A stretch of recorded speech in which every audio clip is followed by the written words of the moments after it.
અરમનો જે ક્વેશ્ચન પૂછેલો એમાં અરનો મિનિંગ છે યોગ્ય, means capable, proper, appropriate. So it is addressing towards the most proper person, એટલે કે અરિયંત ભગવાન.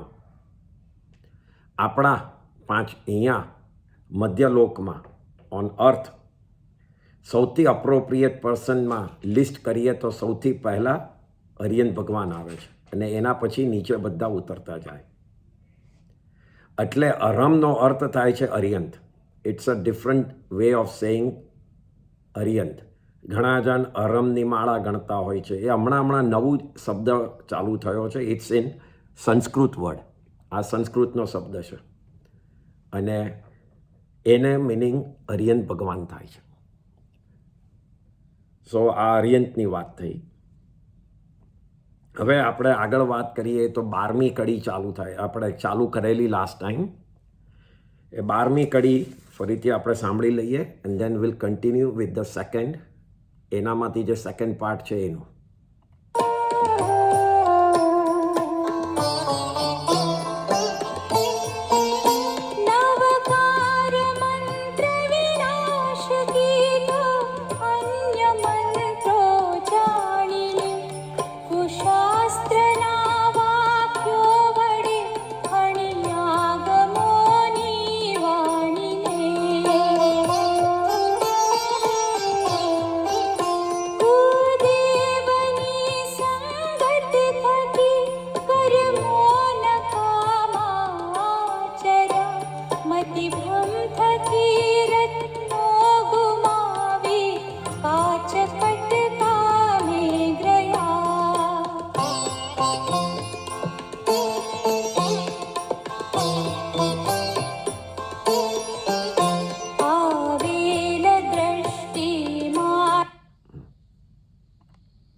વેર્સ નંબર 12મી, નવકાર મંત્ર વિનાશ કીધો. લાસ્ટ ટાઈમ આપણે આખું લેક્ચર નવકાર મંત્ર પર હતું. નવકાર મંત્રનો મિનિંગ બધો એકદમ ડિટેલમાં જોયો. એને સૌથી મોટું સુકન ગણ્યું, મોટું મંગલ ગણ્યું અને એ જ રીતે બધા મગજમાં રાખજો. હેપી ઓકેઝન, સેડ ઓકેઝન, નવકાર મંત્ર ઇઝ ધ ઓનલી થિંગ. હવે નેક્સ્ટ કડી, કુશાસ્ત્રના વાક્યો વડે હણી આગમોની વાણી. આ વખતનું લેક્ચરમાં આપણે જૈન ધર્મનું સમજવાનું વધારે છે. એ કેવી રીતે એનું નોલેજ થયું છે, કેવી રીતે, એટલે it's more historical interesting understanding છે રાધર દેન હમણાં આપણે શું કરવું ને શું નહીં. તો આપણે દરેક એંગલથી જૈન ધર્મ માટેનું ખબર પડે. આગમ એટલે શું? એનું મિનિંગ થાય છે આપ્ત પુરુષની વાણી. આપ્ત, વોટ ઇઝ આપ્ત? એટલે એવા માણસનું કહેવાનું કે એવો માણસ જે કહે એમાં કાનો, માત્રા, મીંડી, પદ એક પણ શબ્દ ખોટો ન હોય, એને આપ્ત કહેવાય. એટલે આપ્ત માણસ જે કે આજે હું અને તમે કહીએ તો ભૂલચૂક માફ એમ બોલતા હોઈએ છીએ ઘણી વાર. અને વ્યવહારમાં આપણે કહીએ કે ભાઈ પણ કંઈ પણ લેવાનું હોય, આપવાનું હોય તો એ પણ આપણે હિસાબ ઊભો રહેશે. એટલે આપણી ભૂલ આપણે જ કબૂલ કરીએ છીએ. ત્યારે આપ્ત માણસને કોઈ દાડો એવું કહેવું નથી પડતું, કારણ કે એની કોઈ દાડો ભૂલ ન હોય. તો આગમો બન્યા કેવી રીતે? એવરી ટાઈમ આગમો બને જ કેવી રીતે? દરેક તીર્થંકર વખતે. ત્યારે તીર્થંકર 24 તીર્થંકર થાય છે, એ બધાને જ હવે ખબર છે. ભગવાન મહાવીરથી હું ખાલી વાત કરું આગલા તીર્થંકરોની છોડીને, તો ભગવાન મહાવીરે જ્યારે દીક્ષા લઈ અને તપ કરી અને કેવળ જ્ઞાન પામ્યા, એટલે કેવળ જ્ઞાન પામ્યા, ફૂલ નોલેજ પ્રેઝન્ટ, પાસ્ટ, ફ્યુચરનું અને ત્રણેય કાળ અને ત્રણેય ઉર્ધ્વલોક, 3 લોકનું ઉર્ધ્વલોક, મધ્યલોક ને અધોલોક, એમ કરીને એવરીથિંગનું પોઝેશન એમને ખબર પડી. એ પામ્યા એટલે એમના કેવળી થયા. હજી તીર્થંકર નથી થયા. આ બહુ જ ઇન્ટરેસ્ટિંગ વાત છે. હજી કેવળ જ્ઞાન થયું છે. There is a difference between Kevali અને તીર્થંકર. હજી ભગવાનને કેવળ જ્ઞાન થયું છે. એના પછી એ જ્યારે પહેલી દેશના આપે, દેશના એટલે સિમ્પલ લેંગ્વેજમાં વ્યાખ્યાન સમજીએ, જ્યારે પહેલું એક્સપ્લેનેશન કરે, વ્યાખ્યાન કરે, દેશના આપે, ત્યારે ઓલવેઝ કોઈ પણ તીર્થંકર જ્યારે પહેલી દેશના આપે ત્યારે ઓલવેઝ એક વ્યક્તિ સાધુ બને છે, દીક્ષા લે છે, એક સાધ્વી બને છે, એક શ્રાવક બને અને એક શ્રાવિકા બને છે, ઓછામાં ઓછું. એ 4 બને એટલે સાધુ, સાધ્વી, શ્રાવક, શ્રાવિકા, એટલે એ સંઘની શરૂઆત થઈ. અને જૈન ધર્મમાં સૌથી મોટામાં મોટું તીર્થ એ સંઘ છે. આપણે કશેક બી પગે લાગવા જઈએ, કોઈ પણ તીર્થ સ્થાને જઈએ, અપાશ્રય જઈએ, પણ સંઘને સૌથી ઉપર ગણ્યો છે. કારણ કે જે તીર્થમાં દર્શન કરવા જઈએ છીએ એ તીર્થ આપણને માર્ગ જ બતાડે છે. પણ માર્ગને ફોલો કરી અને તીર્થંકર કે કેવળી જેવું બનનાર કોણ છે? તો આ સંઘના વ્યક્તિઓ, સાધુ, સાધ્વી, શ્રાવક, શ્રાવિકાઓ. એટલે સંઘને સૌથી ઉપર ગણ્યો છે. એ જ એક પ્રકારનું તીર્થ છે. એટલે આ 4 જણ જ્યારે દીક્ષા 2 જણા અને 2 જણા શ્રાવકના વ્રતો લે છે ત્યારે બેઝડ ઓન આ 4ના ઉપર તીર્થની સ્થાપના થાય છે. જ્યારે એ તીર્થની સ્થાપના થાય છે, ભગવાનનો પહેલો સંઘ થાય છે, ત્યારે એમનો એક નામ કર્મ છે, તીર્થંકર નામ ગોત. એ તીર્થંકર નામ કર્મનો ઉદય થાય છે અને ત્યારથી એ તીર્થંકર ગણાય છે. એની પહેલા તો કેવળી જ ગણાય. હવે તીર્થંકર જ્યારે કેવળીમાંથી તીર્થંકર બને છે એ ઇમિડિયેટલી જ આ એમને 4 જણા મળી જાય છે કે જે દીક્ષા લે છે. 2 દીક્ષા ને 2 વ્રતો લે છે. ભગવાન મહાવીરના કેસમાં એક એક્સેપ્શનલ થયેલું. જ્યારે એમને કેવળ જ્ઞાન થયું ત્યારે એ જંગલમાં હતા. ત્યારે એમનો કેવળ જ્ઞાનનો મહોત્સવ કરવા માટે ખાલી દેવો જ આવ્યા હતા અને નીચે ખાલી એનિમલ્સ જ હતા, પશુઓ જ હતા.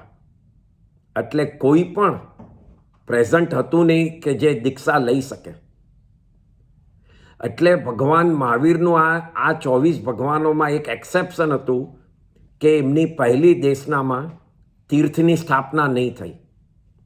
અને એમણે બીજી જ્યારે દેશના આપી બીજે દિવસે, ત્યારે મનુષ્યને બધા આવ્યા, દેવોએ એમનું સમોસરણ કર્યું અને ત્યારે તીર્થની સ્થાપના થઈ. એટલે આ ભગવાન મહાવીરનું આ એક એક્સેપ્શનલ છે. બાકી તીર્થંકરની પહેલી જ દેશનામાં તીર્થની સ્થાપના થાય ઓલવેઝ.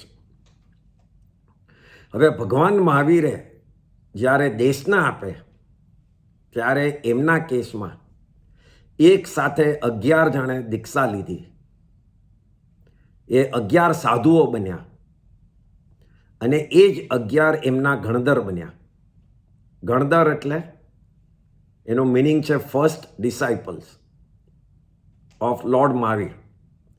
જે ભગવાનનો ગણ એટલે મનુષ્ય, જે એમના ફોલોઅર્સ છે, એમને ફોલો કરાવવામાં હેલ્પ કરનારા.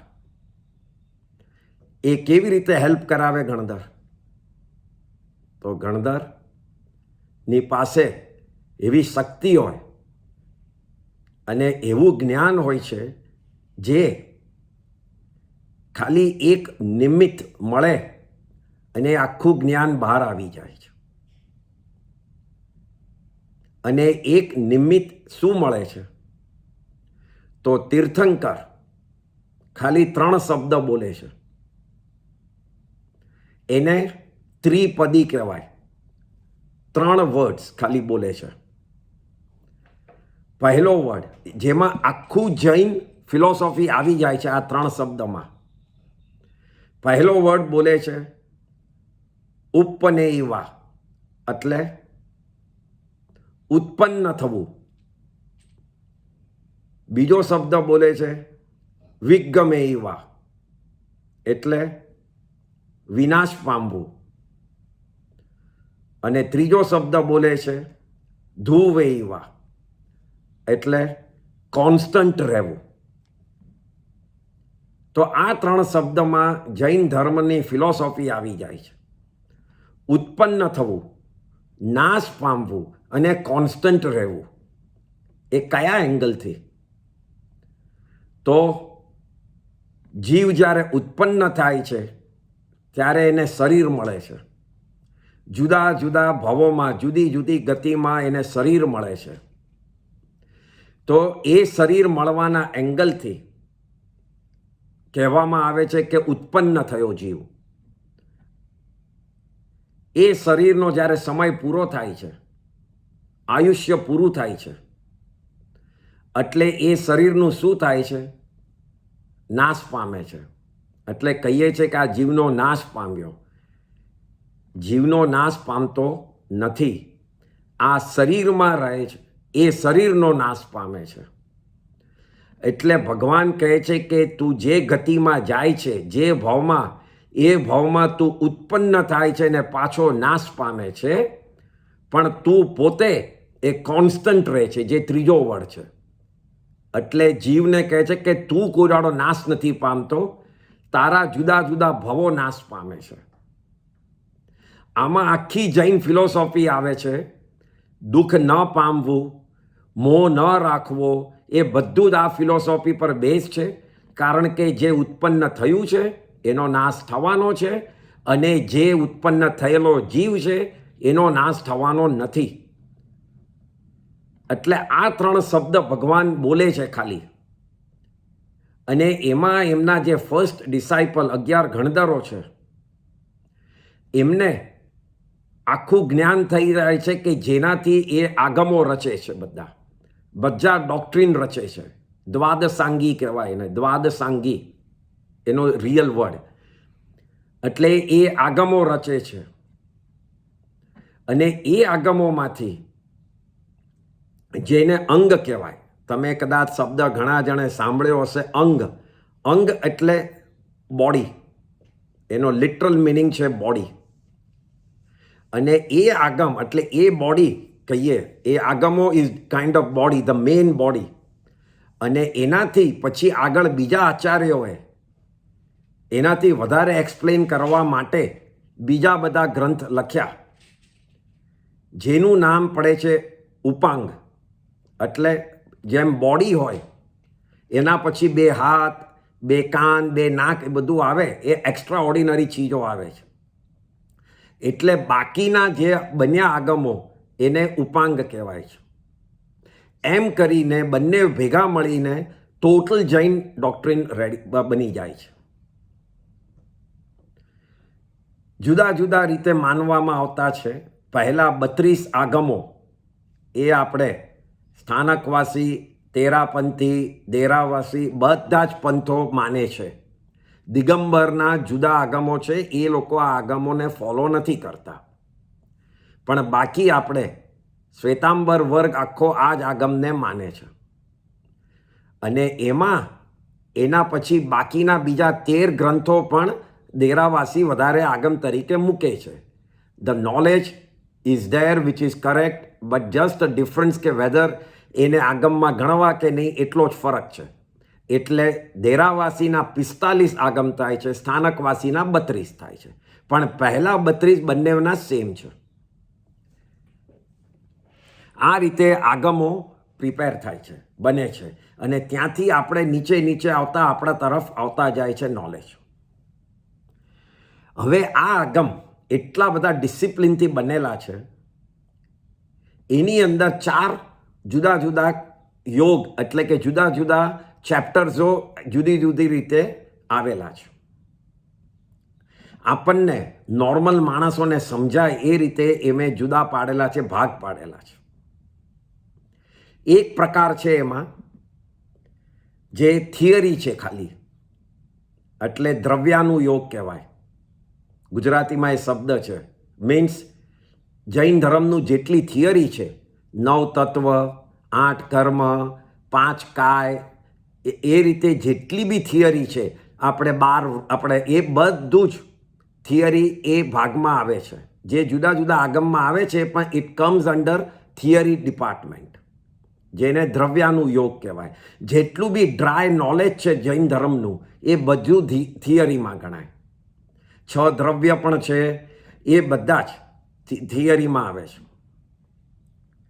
પછી બીજો ભાગ છે, એનું નામ છે ચરણ કરણાનું યોગ, એટલે ચારિત્ર, કોડ ઓફ કન્ડક્ટ, કેવી રીતે પાળવું, કેવી રીતે સાધુ બનવું, કેવી રીતે સાધ્વી બનવું, કેવી રીતે શ્રાવક શ્રાવિકા બનવું, કયા 5 મહાવ્રત છે, કયા 12 વ્રત છે, કેવી રીતે તમારે જીવવું કે જેમાં જીવ હિંસા ઓછી થાય, એ બધું જ નોલેજ કમ્સ અંડર આ ચારિત્રનું જે પાળવાનું છે એ ડિપાર્ટમેન્ટ, એ સેક્શન, જેનું નામ છે ચરણ કરણાનું યોગ.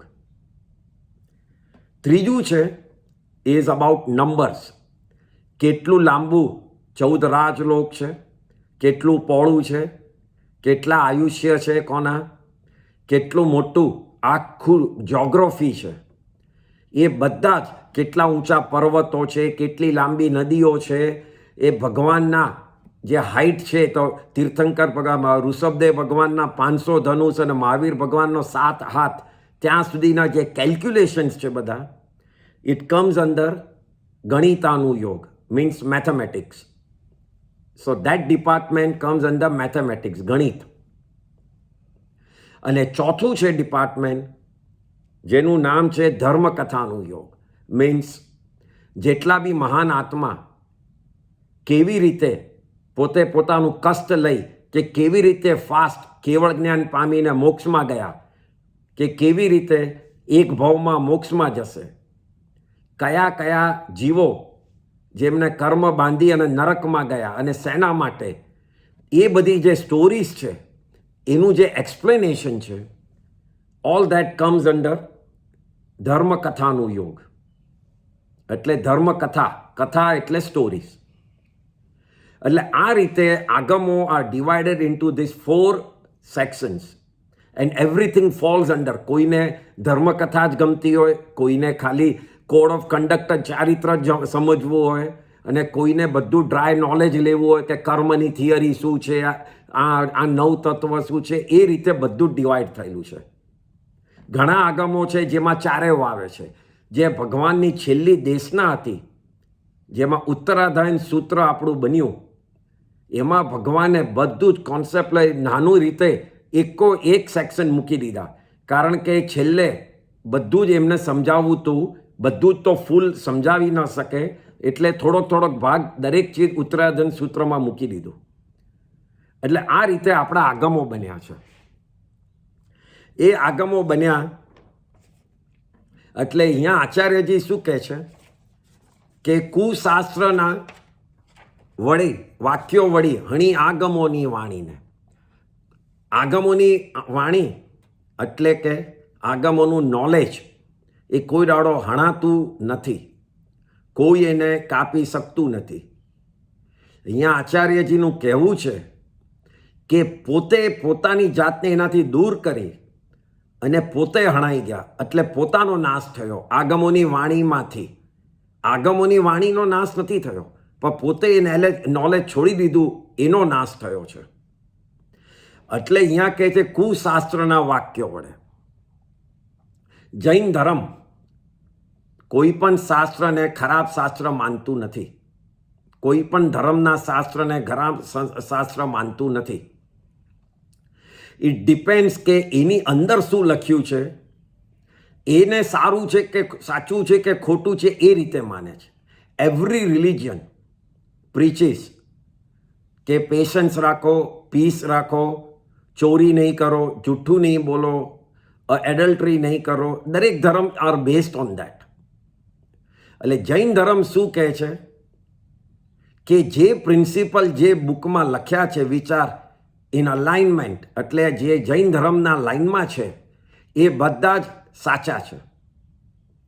પણ જે ધર્મના અગેન્સ્ટ છે, એટલે જુદી જેની સમજણ છે, કોઈ ધર્મમાં કહે છે કે એક જ ભાવ હોય છે, આ ક્રિશ્ચિયાનિટી, ઇસ્લામ બધામાં એક જ ભાવ બતાડે છે, ત્યારે હિન્દુઇઝમમાં, જૈનિઝમમાં એ ભાવો પછી ભાવો બતાડે છે. એટલે એ રીતે હિન્દુ ધર્મ ને જૈન ધર્મ સરખો છે અને ક્રિશ્ચિયન અને ઇસ્લામ ધર્મ જુદો છે. એટલે એવી રીતે દરેક પ્રિન્સિપલ જે જૈન ધર્મની લાઇનમાં મળતા હોય એ બધા જ પ્રિન્સિપલને જૈન ધર્મ માને છે, ભલે બીજા શાસ્ત્રોમાં લખ્યા હોય. અને જે જૈન ધર્મની લાઇનમાં નથી મળતા એને જ કુશાસ્ત્ર તરીકે એ જ સેન્ટન્સો, એ જ ભાગને કુશાસ્ત્ર માને છે. હવે સવાલ એ થાય છે કે આપણે એ બીજા ધર્મના શાસ્ત્રો, ગ્રંથો વાંચવા કે ન વાંચવા? તો એનો જવાબ એ છે કે આપણે જૈન ધર્મમાં કેટલા સ્ટ્રોંગ થઈ ગયા છે, કેટલી શ્રદ્ધા છે એના ઉપર આધાર. આપણા ધર્મમાં બહુ ચોખ્ખું કીધું છે, જ્યાં સુધી તમે એકદમ સોલિડ ધર્મમાં થયા ન હોય, જૈન ધર્મના ઉપર સિવાય એક બી ચીજમાં માનતા ન હોય, માનવાના ન હોય, અને મને આ જ સાચું લાગે છે, જ્યારે એ પોઝિશન તમારી થાય ત્યારે બીજા ધર્મના ચોપડા વાંચવાનો, ગ્રંથો વાંચવાનો કોઈ પ્રોબ્લેમ નથી. કારણ કે એનાથી ઉપરથી સમજાય કે આપણા ધર્મમાં જે છે અને બીજા જે માને છે એમાં કેટલો ફરક છે.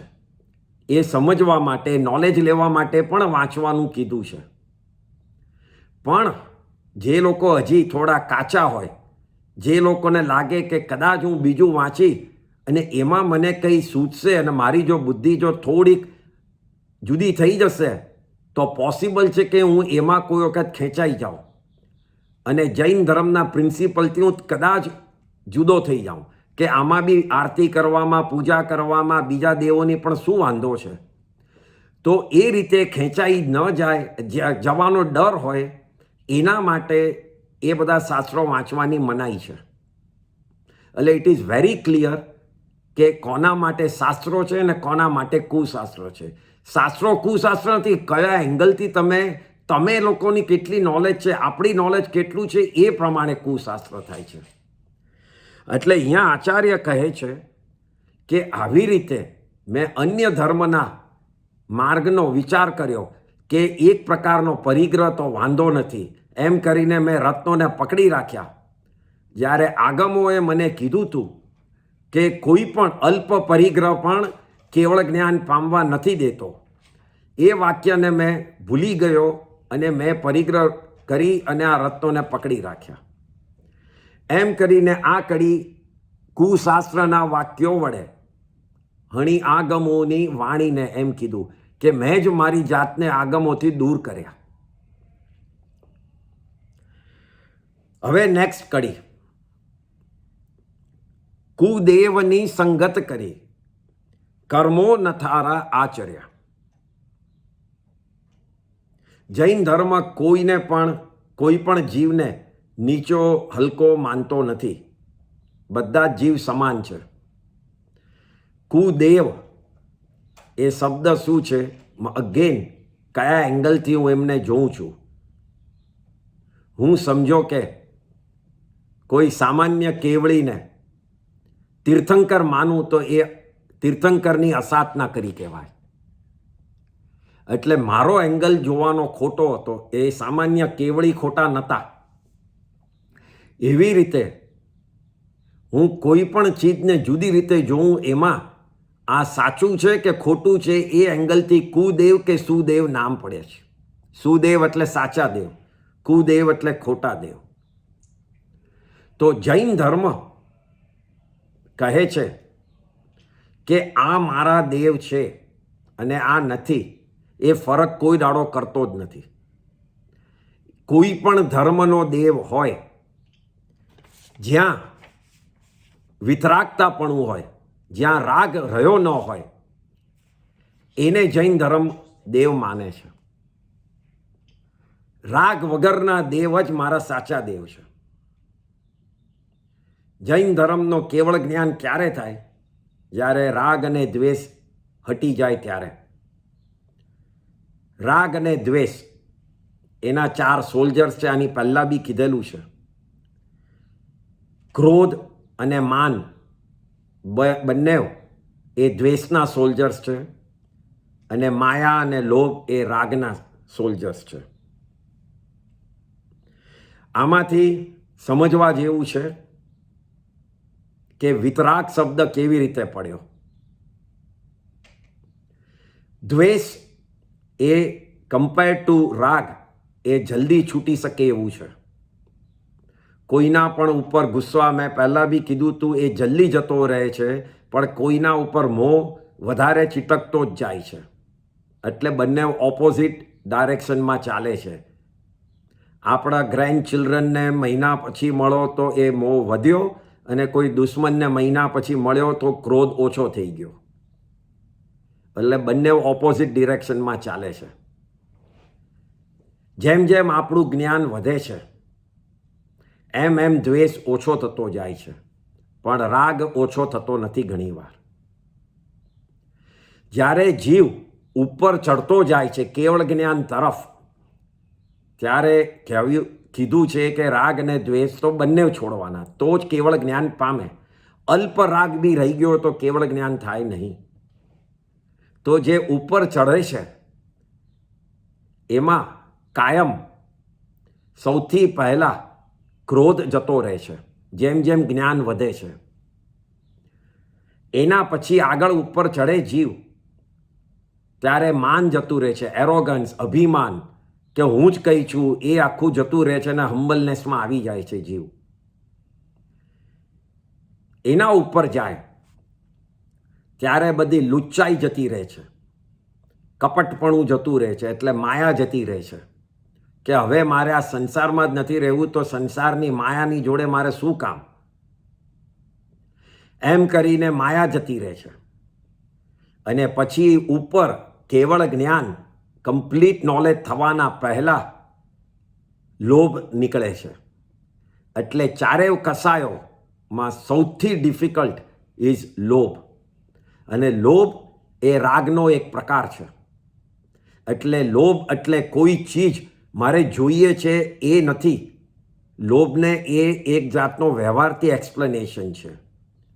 લોભનો રિયલ મિનિંગ છે કે જે ચીજ મારી પાસે પડી હોય એના પરથી મમત્વ ભાવ, એના પરથી એટેચમેન્ટ ન જાય, નીકળે નહીં, અને એ મારે જોઈએ જ છે ને મારે પકડી જ રાખવી છે, એને લોભ કહેવાય છે.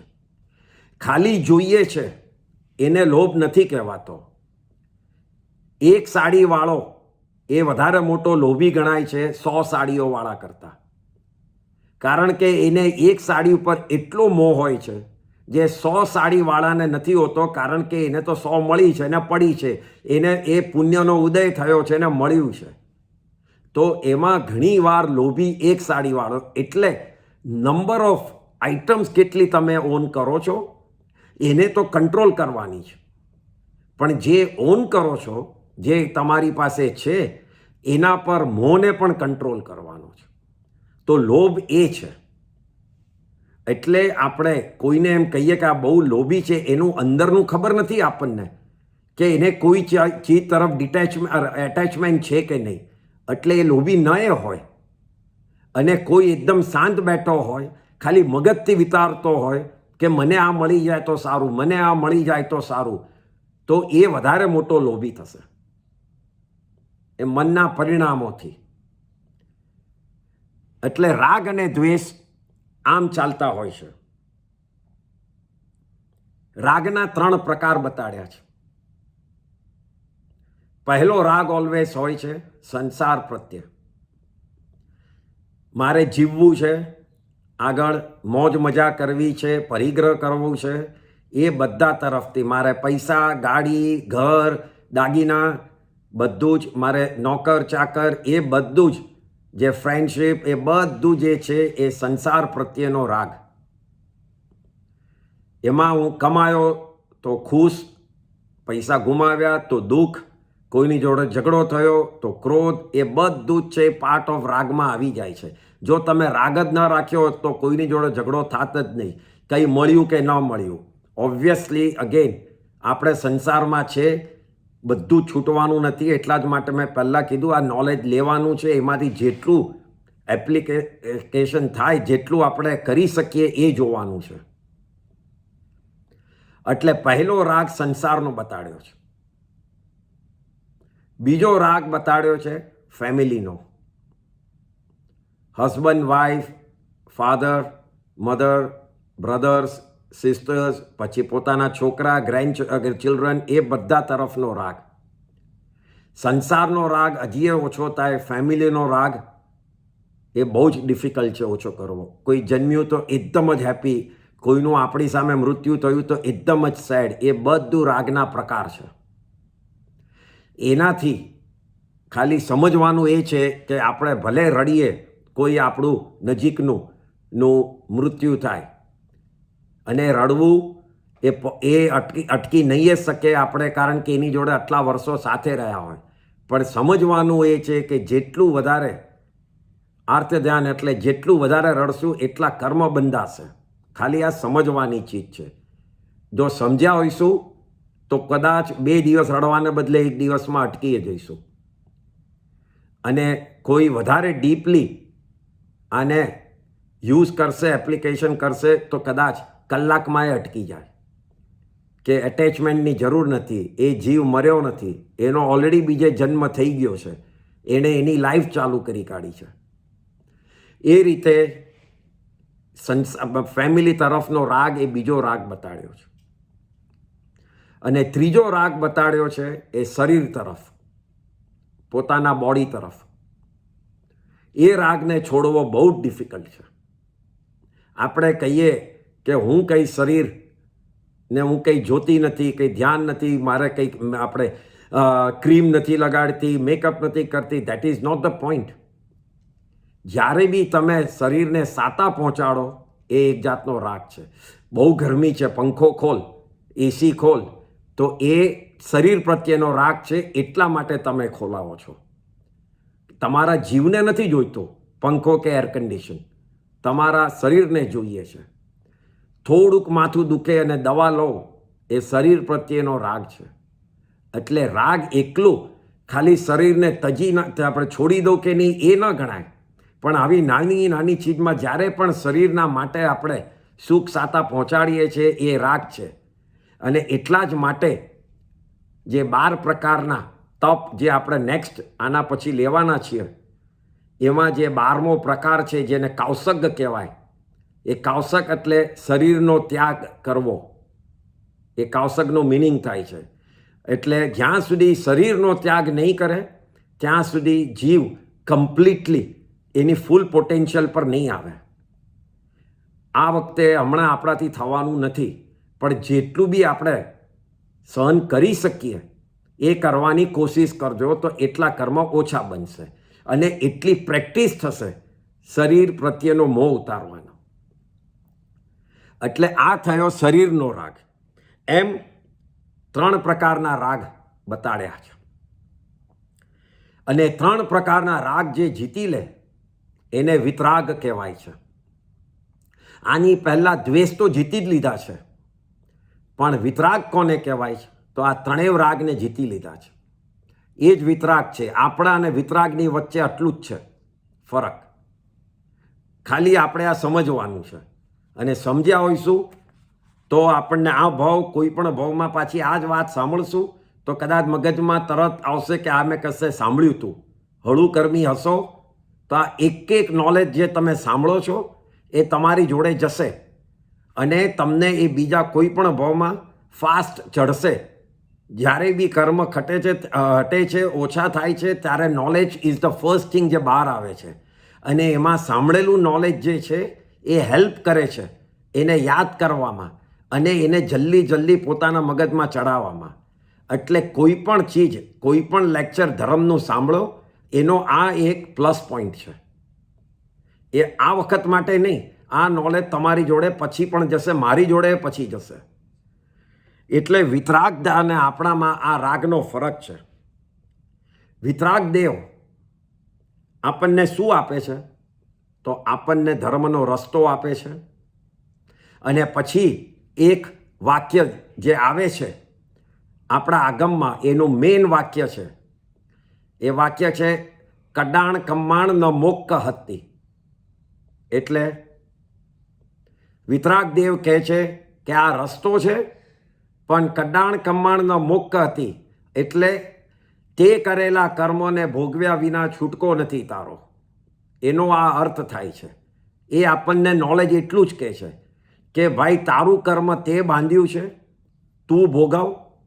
જેટલું ક્ષમતા ભાવથી ભોગવશે એટલા જલ્દી કર્મ નીકળશે, અને જેટલું ક્ષમતા ભાવ નહીં રાખે અને રાગ અને દ્વેષ રાખશે, એમાં જૂના કર્મ નીકળીને નવા બંધાશે. બસ એટલું જ આ મિનિંગમાં વિતરાગ દેવ કહે છે, એટલું જ એ સમજણ આપે છે. એ સમજણ આપણે કેટલી લઈ શકીએ, આપણામાં કેટલી તાકાત છે અને કેટલું ન ભોગવી શકે, એ આપણે જોવાનું છે. પણ બાકી ભગવાન, અને આને જ વિતરાગતા કહેવાય છે. વિતરાગતા રાગ વગરનું બીજા કોઈ પણ દેવ હોય છે, આપણે માનીએ છીએ કે આપણું ભલું કરે, તો એમાં ભક્ત પ્રત્યે એમનો રાગ હતો તો આપણને એ વરદાન આપવા આવે છે. તો એ શું થયું? રાગ થયો ને, ભક્ત ઉપર રાગ થયો બીજા દેવને, તો એ વિતરાગ નહીં થયા. ઘણા દેવ હસબન્ડ એન્ડ વાઈફ જોડે છે, તો એ કપલનો રાગ થયો, તો એમાં વિતરાગતા ક્યાં આવી? એટલા માટે જુદા જુદા રીતે તમે જોશો, ઘણા દેવ દેવીઓના હાથમાં ત્રિશૂલ, ભાલા બધું જ હોય છે. બધા આપણા કોઈ એનિમલ ઉપર બેઠા હોય છે, સિંહ ઉપર હોય છે, બધી જ જાતનું. એમાં એના તમે કોઈ પણ હાવભાવ જુઓ તો વિતરાગતા નથી. કશે ને કશે એમનો રાગ છે. કાં તો એમનો દુશ્મન ઉપર દ્વેષ છે, ને કાં તો એમના ભક્ત ઉપરનો રાગ છે. એટલે જૈન ધર્મ આમાં ખાસ વિનંતી કરીને કહે છે કે તમે જ્યાં વિતરાગતા હો ત્યાં જ પગે લાગજો.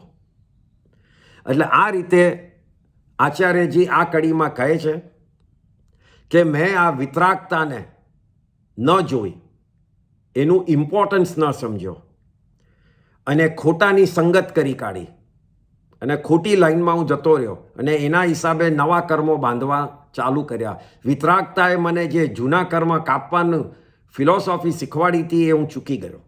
એમ કરીને આચાર્યજી આ વાક્યમાં કહે છે. ત્રીજું વાક્ય આમાં છેલ્લું, આ જ કડીમાં, આ જ વેર્સમાં એ મતિ ભ્રમ થકી રત્નો ગુમાવી, કાચ કટકા મેં કર્યા. મતિ એટલે બુદ્ધિ, માઇન્ડ, એના મતિ કહેવાય. એ મતિ એટલે માઇન્ડમાં જે નોલેજ છે એ કે આવે છે કેવી રીતે? કારણ કે આપણે રોજ કહીએ છીએ કે નોલેજ તો જીવમાં છે, આત્મામાં છે. તો એ નોલેજ બહાર કેવી રીતે નીકળે છે? કે એનાથી આપણને સમજણ પડવા માંડે. આત્માને ફૂલ સમજણ છે, આપણા આ દ્રવ્ય મનને નથી સમજ પડતી. એટલે એ બધી જગાએ જતું રહે છે, અને એ કોન્સન્ટ્રેશન નથી કરી શકતું આત્મા ઉપર. એનું રીઝન છે 8 કર્મમાંથી એક કર્મ જે જ્ઞાનાવર્ણીય કર્મ છે. 8 કર્મમાંથી એક કર્મ છે જે જ્ઞાનને, એવા કર્મ લાગે છે જીવ ઉપર કે જીવના અંદર જે જ્ઞાન છે એને દબાવીને રાખે છે, અને એને બહાર નથી આવવા દેતું. અને બહાર નથી આવવા દેતું એટલે શું થાય છે? એટલે આપણા માઇન્ડમાં જે રિયલ ડીપ નોલેજ છે એ આવતું નથી. એટલે આ જ્ઞાનાવર્ણીય કર્મ કહેવાય. અને એ જેમ જેમ હલકું થતું જાય એમ એમ નોલેજ વધારે બહાર આવતું જાય. એ બંને ઓપોઝિટ છે. જેટલા કર્મ વધારે હોય નોલેજ ઓછું, જેટલા કર્મ ઓછા નોલેજ વધારે. એ રીતે એ અગેન્સ્ટ ઈચ અધર છે. એટલે અહીંયા હળું કર્મીને વધારે જ્ઞાન જલ્દી ચડે છે. જ્યારે મોહનીય કર્મમાં એક પ્રકાર છે, એક બીજા કર્મમાં જે પ્રકાર છે કે જેને કહેવાય કે તમને જૈન તરફ શ્રદ્ધા છે કે નથી. જેને બીજા વર્ડ્સમાં કહીએ તો મિથ્યાત્વી છો કે સમ્યક્ત્વ, પણ નોર્મલી જેને સમજવા માટે બહુ સિમ્પલ વર્ડમાં કે આઈધર તમને વિશ્વાસ છે ધર્મ ઉપર, એની વર્ડ્સ ઉપર, એના ફિલોસોફી ઉપર શ્રદ્ધા છે, અને કાં તો તમને ડાઉટ છે અને તમને શ્રદ્ધા નથી અને તમને વિશ્વાસ નથી. અને એવું પણ બની શકે કે શ્રદ્ધા છે પણ સર્ટન ચીજમાં તમને જ્ઞાન નથી કે તમને સમજ નથી પડતી, એવું પણ બની શકે. તો એવા ટાઈમમાં શ્રદ્ધા નહીં ખોતા, જે પાઠ સમજ ન પડે એમાં કોઈ હોય તમારી સામે તો એને પૂછજો, પણ ન સમજ પડે અને કોઈ મળે નહીં તો હું નથી સમજતું એ રીતે મનમાં લેજો, પણ આ ખોટું છે એમ નહીં કહેતા, કારણ કે એમ કહેવાથી તમારી શ્રદ્ધા તૂટી જવાની ડર છે, ભય છે, એટલે એ કોઈ દાડો નહીં માનતા. આપણે ઘણી ચીજ છે કે નથી સમજી શકવાના, આગમમાં એટલું લખેલું છે, ઇમ્પોસિબલ છે કે આપણે હમણાં બેસીને બધું જ સમજી શકીએ. એટલા માટે છેલ્લે એ સાચું જ છે એમ પકડી અને એ શ્રદ્ધા ઉપર જ આપણે આગળ વધવાનું છે. એટલે અહીંયા કહે છે મતિ ભ્રમ થકી, એટલે ભ્રમ એટલે બ્રહ્મણા, બ્રહ્મણા એટલે ડાઉટ્સ, ઇલ્યુઝન્સ. આપણને એવું ઇલ્યુઝન થાય કે આ સાચું હશે કે ખોટું, તો એને બ્રહ્મણા કહેવાય. બ્રહ્મણા મગજમાં થતી હોય કે આપણને ખબર ન પડે કે હકીકત શું છે અને રિયાલિટી શું છે અને ખોટી વાત શું છે. તો એવી રીતે અહીંયા માઇન્ડમાં ઇલ્યુઝન થયા જ કરતી છે. આપણને અત્યારના જૈન ધર્મ બતાડે છે કે કયા બ્રહ્મણાથી આપણે સંસારમાં ફર્યા કરીએ છીએ. આ બહુ જ ઇમ્પોર્ટન્ટ છે. ઉદય બે રીતે થાય છે, એક પુણ્યનો ઉદય, એક પાપનો ઉદય. આ બે ઉદય થાય છે. ઉદય એટલે જીવમાં જે કર્મ બાંધેલા છે એનું બહાર આવવું, અને એ કર્મ જે બહાર આવે એ તમને જે રીતે હેરાન કરે કે જે રીતે તમને સારું પહોંચાડે એને ઉદય કહેવાય. એ લોકો પોતાનો જે પાવર તમને બતાડે એને ઉદય કહેવાય. બધા જ કર્મ જે જીવ ઉપર બાંધેલા છે એ બધા જ એકસાથે ઉપર ના આવે. જેમ જેમ કર્મનો ટાઈમ થાય છે એ પ્રમાણે એ લોકો બહાર આવે છે. એ પ્રમાણે તમને કાં તો સુખ મળે અને કાં તો દુઃખ મળે. જ્યારે સુખ મળે ત્યારે કહેવાય કે પુણ્યનો ઉદય થયો છે, અને જ્યારે દુઃખ મળે ત્યારે કહેવાય પાપનો ઉદય થયો છે. આ ઉદય પછી શું થાય છે, એનો ટેકનિકલી શું થાય છે, તો એ જે કર્મ છે એનો પાવર બતાડે છે. પછી એ કર્મ પાછા જીવ ઉપર ચોંટતા નથી.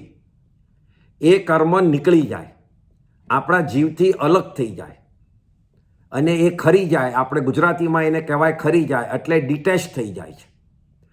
પછી એ કર્મ ફરીથી તમને એનો પાવર બતાડી શકે નહીં. તો કહેવામાં એમ ક્વેશ્ચન એ આવે, તો એમ કરતાં કરતાં જો મારા બધા જ કર્મ નીકળતા હોય તો મને કેમ કેવળ જ્ઞાન નથી થતું? હું કેમ આ સંસારમાંથી નીકળતો નથી? તો એનું રીઝન એ છે કે એ જ્યારે ઉદયમાં આવે છે, જે જૂના કર્મ એનો પાવર બતાડે છે, ત્યારે જ્યારે ઉદયમાં આવે છે ત્યારે હું એ ઉદય પ્રમાણે હું એક્શન કરું છું. જો મને દુઃખ પડ્યું હોય તો હું દુઃખી થાઉં છું, હાય વોય કરું છું, રડું છું, માથું કૂટું છું, એમ કરીને બધા એક્શન કરીને હું નવા કર્મ બાંધું છું. એ વખતે હું ક્ષમતા ભાવમાં સહન નથી કરતો. એટલા માટે નવા કર્મ પાછા જીવ ઉપર બંધાય છે. અને એ જ રીતે હું જ્યારે પુણ્યનો ઉદય થાય છે ત્યારે મને બધું જ મળે છે, ત્યારે હું મોજ શોખમાં પડ્યો હું છું. વન આફ્ટર અનાધર બધી જ ચીજો લેવામાં મને ખૂબ જ મન થાય છે. મારી પાસે બધું જ હોય, ગાડી હોય, બંગલો હોય, ઘર હોય, પૈસા હજી વધતા હોય તો પછી વિચાર થાય કે હવે હું યોટ બોટ લઉં, એનાથી વધ્યા પૈસા તો કે હું હવે એરોપ્લેન ખરીદું. કશેક બી એન્ડ નથી આવતો. આ પુણ્યના ઉદયનો પ્રતાપ છે. એટલે એ વખતમાં પણ આપણે સમતા ભાવમાં રહેતા નથી અને વધારે ને વધારે ચીજો બાંધતા જઈએ છીએ, વધારે ને વધારે એના તરફ એટેચમેન્ટ થાય છે, મોહ થાય છે અને એનાથી વધારે માન થાય છે કે જો મારી પાસે કેટલું છે એમ કરીને કસાયો ઊભા થાય છે. આ સર્કલ છે. એટલે એ બધા ભાવોથી આપણે નવા કર્મ બાંધીએ છીએ અને એ નવા કર્મ અશુભ બાંધીએ છીએ. એટલે પુણ્યના ઉદયથી આપણે કર્યું શું?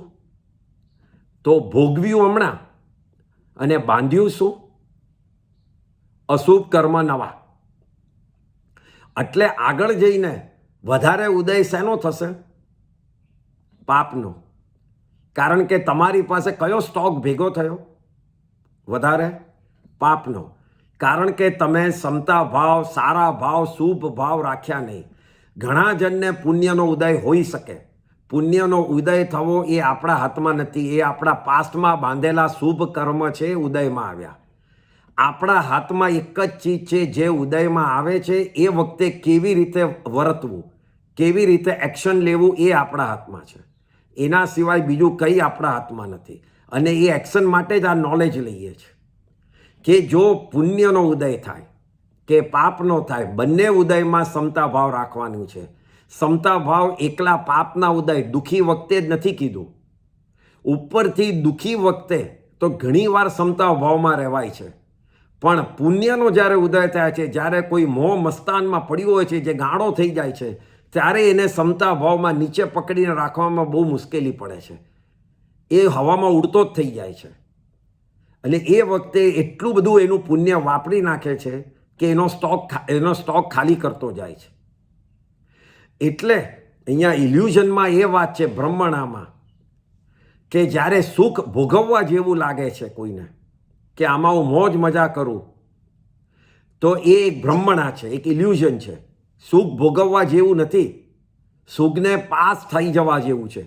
કારણ કે પાસ થઈ જશે તો નવા કર્મ નહીં બાંધું. અને પાસ કેવી રીતે થવા દઈશ કે જે બી મને મળ્યું છે એમાં હું શાંતિથી, સમતા ભાવથી મને મળ્યું છે તો હું ભોગવું છું, બસ. તીર્થંકર ભગવાન કહેવાય છે કે પોતે જ્યારે દીક્ષા ન લીધી હોય અને મહેલમાં હોય છે તો બી દીક્ષાર્થી તરીકે રહેતા હોય છે. કારણ કે એમના મનના પરિણામો, ભાવો એ દીક્ષાર્થી જેવા જ હોય છે. ભોગવવાવાળા નથી હોતા. એમને ભોગવવું પડે છે. એમણે લગ્ન કર્યું, એમને છોકરી થઈ ભગવાન મહાવીરને, એ એમની ભોગાવલી કર્મ હતા. એમને એટલું ભોગવવાનું બાકી હતું એટલે એમણે ભોગવ્યું. પણ એમને કોઈ પણ રાગ વગર, કોઈ પણ એટેચમેન્ટ વગર ભોગવ્યું છે. એટલે એમને એ જે પુણ્ય હતું એ પાસ થઈ જવા દીધું. કારણ કે એમણે જે પાપ બાંધેલા એ તો એમણે દીક્ષા પછી તપ કરીને ભોગવ્યા અને બધાને કાપ્યા. પણ પુણ્ય જ્યારે એ સંસારમાં હતા ત્યારે એમણે કાપી નાખ્યું. કારણ કે જૈન ધર્મ શું કહે છે? પુણ્ય અને પાપ બંને ઝીરો જોઈએ, ત્યારે જ કેવળ જ્ઞાન થાય. જૈન ધર્મ પુણ્યને પકડીને નથી બેસતું, એને પણ છોડવાનું છે. અને એ ક્યારે છૂટે? તમે સમતા ભાવમાં રહ્યા કરો તો જતું રહેશે. એટલે અહીંયા કહે છે કે બ્રહ્મણા કોને કહેવાય? તો બ્રહ્મણા એને કહેવાય કે જે પુણ્યને ભોગવવા જેવું માને, એ એક બ્રહ્મણા છે, એક ઇલ્યુઝન છે. અને જે પાપથી ડરીને ભાગવા માંગે એ પણ એક ઇલ્યુઝન છે. કારણ કે ભાગી કશે નથી શકવાના. એનો ઉદય વખતે દુઃખ આવવાનું જ છે અને એ દુઃખને સમતા ભાવે ભોગવવાનું છે. જો એ ન ભોગવો અને તમે એનાથી દૂર ભાગવા માંડો તો એક ઇલ્યુઝન છે, તમે ભાગી નહીં શકો. એટલે અહીંયા કહે છે મતિભ્રમ થકી રત્નો ગુમાવી, કાચ કટકા મેં કર્યા. એટલે મેં મારા મનને બ્રહ્મણા ખોટી ઇલ્યુઝનથી મેં સમજ્યો કે આ રત્નો ને મારે રાખવા જેવા છે. કારણ કે મને પુણ્યના ઉદયથી મળ્યા છે તો હું એને પકડીને રાખું. એ મારા ખોટી ઇલ્યુઝન હતી, મારા ખોટો મગજમાં પરિગ્રહ કરવાની ઇલ્યુઝન હતી. અને એના હિસાબે મેં એને પકડીને રાખ્યા અને એને છોડી ન શક્યા. સાચા રત્નો કાણે કહેવાય છે? તો જ્ઞાન, દર્શન ને ચારિત્ર. એ તમે ગમે તે બુક વાંચશો તો 3 રત્નની વાત આવશે જ. જૈન ધર્મ એટલે 3 રત્નની વાત. હવે Y it is compared with રત્ન? કારણ કે તમે જુઓ, તમે કોઈની પણ ગાડી કે કોઈનો મહેલ કે કોઈનું પ્લેન જોશો તો એની વેલ્યુ કરી શકશો કે આ 100 કરોડ રૂપિયાનું છે, આ 20 કરોડ રૂપિયાનું છે. કોઈ પણ ચીજની વેલ્યુ કરશો, પણ જ્યારે તમે મોટો હીરો કે કોઈ રત્ન જોશો તો એમ જ કહેશો ગમીને, ઓહો what a priceless piece. What does it mean? કે જેની વેલ્યુ ન મુકાય એવી ચીજ. એટલે જ્ઞાન, દર્શન, ચારિત્રની કોઈ વેલ્યુ નથી મુકાતી, એટલા માટે એને કમ્પેર કરે છે રત્નો જોડે. It's just a comparison. Because in સંસારમાં આપણે રત્નોની બી વેલ્યુ નથી મૂકી શકતા. જે એકદમ જ ટોપ હોય એની વેલ્યુ શું છે? I don't know. It's a priceless. આપણે એમ જ કહીએ છીએ. આપણે કોઈ દાડો ગાડી કે ઘર માટે એવી રીતે નથી કહેતા કે આ પ્રાઇઝલેસ છે. There is a price. પણ નોર્મલી વ્યવહારિકથી રત્નોને જ આપણે પ્રાઇઝલેસ કહેતા હોઈએ છીએ. અને એટલા માટે આ 3 રત્નોને, જ્ઞાન, દર્શન ને ચારિત્રને રત્ન તરીકે કીધા છે. આપણે લોકો એક ઇમ્પોર્ટન્ટ વાત છે, કારણ કે રત્નની વાત આવી છે એટલે. ફોર અસ, આપણા માટે રત્નો કયા હતા? આપણા માટે રત્ન હતા જ્ઞાન, દર્શન, ચારિત્ર તો વાત થઈ ગઈ. પણ રત્ન હતા કે જૈન ધર્મ સમજવું કઈ રીતે, એને ફોલો કેવી રીતે કરવું, એનું ડોક્ટ્રિન છે વાંચવું કઈ રીતે. તો એ જૈન ધર્મને સમજવું એક જાતનું રત્ન છે આપણા માટે. જૈન ધર્મના આગમો, એના ગ્રંથો, એના શાસ્ત્રો, એને વાંચવાની કેપેબિલિટી જો આપણામાં હોય એ એક જાતનું રત્ન છે. કારણ કે એ ન જ હોત તો આપણે ધર્મ સમજી શકત? ના સમજી શકત. એટલે એ જ રત્નો છે. એટલે આપણે લોકો આપણા જનરેશનમાં, મારાથી મોટા જનરેશનમાં, કદાચ મારાથી થોડા નાના, એ બધા જ આપણે આપણી મધર ટંગ શીખ્યા. ગુજરાતી, હિન્દી, જે બી છે આપણું. અને બિકોઝ ઓફ ધેટ આપણે આપણા બધા જ શાસ્ત્રો, ગ્રંથો વાંચી શકીએ છીએ. કોઈ પણ ટ્રાન્સલેટ થયેલું ઇંગ્લિશમાં એનો મિનિંગ એટલો સીધો હાર્ટમાં બેસી જાય એવો રહેતો જ નથી. એના શબ્દ જે છે આપણને કેચ કરી નથી શકતા. અને ગુજરાતી કે હિન્દીના શબ્દ જ આપણને એકદમ જ પકડી લે છે, આપણા ભાવને ઉપર લાવે છે. એટલે આપણે કર્યું શું? આપણે તો એ સમજો કે ભણીને રત્ન રાખ્યા, પણ આપણે મોસ્ટ ઓફ અવર પીપલ આપણા નેક્સ્ટ જનરેશનને ખાલી ઇંગ્લિશ અને ઇન્ટરનેટ શીખવાડ્યું. એ લોકોને બ્રાઉઝ કરતાં પરફેક્ટ આવડે છે, ઇંગ્લિશ બોલતા પરફેક્ટ આવડે છે. આપણો દરેક સેન્ટેન્સમાં એક ગ્રામેટિકલ મિસ્ટેક હોય, એ લોકો પરફેક્ટ બોલી શકે છે. અનફોર્ચ્યુનેટલી ગોઈંગ ફોરવર્ડ એ લોકો આ શાસ્ત્ર, આ આપણા જે ગ્રંથો છે વાંચી નહીં શકે. એટલે આપણે એમને શું આપ્યું? વ્યવહારિક રત્નો આપ્યા કે આ લાઈફમાં તું કેવી રીતે જીવ. તો એમાં ઇન્ટરનેટ, ટેકનિકાલિટી, ઇંગ્લિશ, જે બધાની જરૂર છે એ તું શીખી લીધું.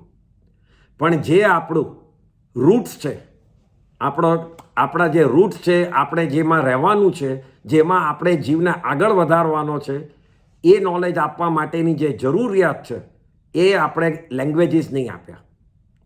અને એના હિસાબે at least I feel extremely sad કે આપણા છોકરાઓ અને ગ્રેન્ડ ચિલ્ડ્રનને આપણે શીખવાડી નહીં શક્યા. અને એ રત્ન ના આપ્યા એ આપણી મોટામાં મોટી ભૂલ છે. હજી પણ કોઈને પણ પોતાના ગ્રેન્ડ ચિલ્ડ્રન સુધી પહોંચી શકતું અને કેપેસિટી હોય અને ભણાવવા માટે તો આ ખાસ આપવું જોઈએ. કારણ કે આનાથી જ એ લોકો આગળ વધશે ઇન રિયલ ટર્મ્સ. લાઈફમાં તો આગળ વધશે બધું ભણીને, ગ્રેજ્યુએટ થઈને, એનું ના નથી. અને એ નથી આપવાની પણ વાત નથી, પણ આપણું આ નોલેજ એ લોકો સુધી પહોંચે એ શીખવાડવાનું હતું. નહીંતર 2 કે 3 જનરેશન પછી આપણું જ ડાઉન થયેલું ડિસેન્ડન્ટને જૈન ધર્મ બી નહીં ખબર પડે. એટલે આપણે આ વાતમાં આપણા માટે કયા રત્ન છે એ એકદમ ડીપ રીતે સમજવાની જરૂર છે. સો ધીસ ઇઝ ધ જેમ. આપણે જે સમજ્યા છે આપણા છોકરાઓ પણ સમજી શકે એ. એટલે આ રીતે અહીંયા આચાર્યજી કહે છે કે મેં કાચના કટકા ને રત્ન સમજ્યા, અને જ્ઞાન દર્શન ચારિત્રને મેં રત્ન નહીં સમજ્યા અને એ કાચના કટકાની પાછળ હું દોડતો ગયો, એમ કરીને ભગવાનને એ પ્રાર્થના કરે છે. આમ આ 3 આપણે કડીઓમાં આ 12મી આખી વેર્સ પૂરી થાય છે. હવે કોઈને કંઈ પણ ક્વેશ્ચન હોય આના ઉપર? 1 મિનિટ. હા, તો આપણે હાજી. હા, अमित जी नमस्कार. नमस्कार. प्रश्न भी है और एक रिक्वेस्ट भी है. पहले क्या पूछूं? दोनों चलेगा, कोई हर्ज नहीं. रिक्वेस्ट आपसे ये है कि दिवाली के दिन हमारे लिए इतना बड़ा दिन होता है भगवान महावीर और गौतम स्वामी के हिसाब से. उस दिन यदि आप हमें 1 घंटा किसी तरह से कोई भी ज्ञान दे सकें तो आपका बहुत बहुत धन्यवाद. ओके, मेरे हिसाब से मैं I will say, but I think so the best thing at that day आप क्या करना चाहिए, भले बधाने खबर होय पण दिवाळीनो दिवस बन्यो केवी रीते अने एमां शुं प्रथा छे, क्या प्रथा है और कैसे वो दिन आया, तो उसका जो स्टोरी है जो भी बहुत बार सुनी होगी बहुत जनों ने, पर लेकिन रिपीटेशन जो हर साल होता है वो ही करना चाहिए. तो वो दिन वो सोच के नक्की करके we will put it on the chat. प्रश्न ये है कि महावीर स्वामी के जो 11 गंधर्व बने, हाँ जी, वो किस कैटेगरी के थे? सारे, जैसे गौतम स्वामी तो पता है कि उन्होंने दीक्षा ली थी और वो तो 11 गंधर्व वेद उपनिषद में एकदम नंबर 1 थे. सब हिंदू धर्म फॉलो करते थे और उन लोग का यज्ञ चल रहा था 11 को, और यज्ञ चल रहा था. वहाँ उनको इतना अभिमान था कि देखो ये यज्ञ करने से, होम करने से देवलोक नीचे आएंगे अपने अपने विमान में यज्ञ महायज्ञ देखने के लिए. तो वो लोग का यज्ञ चल रहा था और देव के विमान आए, तो उनको अभिमान हुआ कि देखो मैंने बोला था ना, लेकिन विमान आके ऊपर से चले गए. तो उनको आश्चर्य हुआ कि विमान इधर अटके क्यों नहीं. तो वहां से थोड़े दूर भगवान महावीर का समोसरण था, विमान वहां जाके रुके और देवों ने वहां पूज्य पगे लगे भगवान को. तो इन लोग को आश्चर्य हुआ और वहां गए 11 गणधर अपने अपने शिष्यों के साथ. जैसे ही समोसरण में आए तो भगवान का जो समोसरण था वो देख के ही ठंडे हो गए, उनका अभिमान कम हो गया. कैसे? ऐसे तो वो गणधर को बनने ही वाले थे, उनको खाली निमित्त की जरूर थी. तो वो लोग के एकदम ठंडा, वो एकदम कूल हो गए, हम्बल हो गए. वो 11 के मगज में एक एक प्रश्न था. तो वो भगवान जो तीर्थंकर केवली थे, उनको तो पता ही था कि 11 के मन में क्या क्या है. तो गौतम स्वामी प्रश्न पूछने के पहले ही भगवान ने बोला, उनका नाम था वो टाइम इंद्रभूति. हे इंद्रभूति, तेरा सवाल ये है कि जीव आत्मा है कि नहीं. वो सुन के ही वो ठंडे हो गए कि मेरा सवाल जो मेरे मन में था इनको कैसे पता चला. और फिर भगवान ने उसका उत्तर दिया. ऐसे कर करके 11 के जो सवाल थे मन में थे, वो भगवान एक पछी एक बोलने लगे और एक पछी एक उत्तर देके सबको समाधान किया. और तभी 11 जो हिंदू धर्म के बड़े पंडित थे, ज्ञानी थे, उन लोगों ने दीक्षा ले ली. तो ऐसा 11 गणधर हुए. Thank you.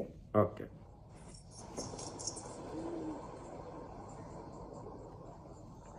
કોઈને સવાલ? નહીતર આપણે નેક્સ્ટ ટાઈમ કન્ટિન્યુ. ઓકે, જય જિનેન્દ્ર.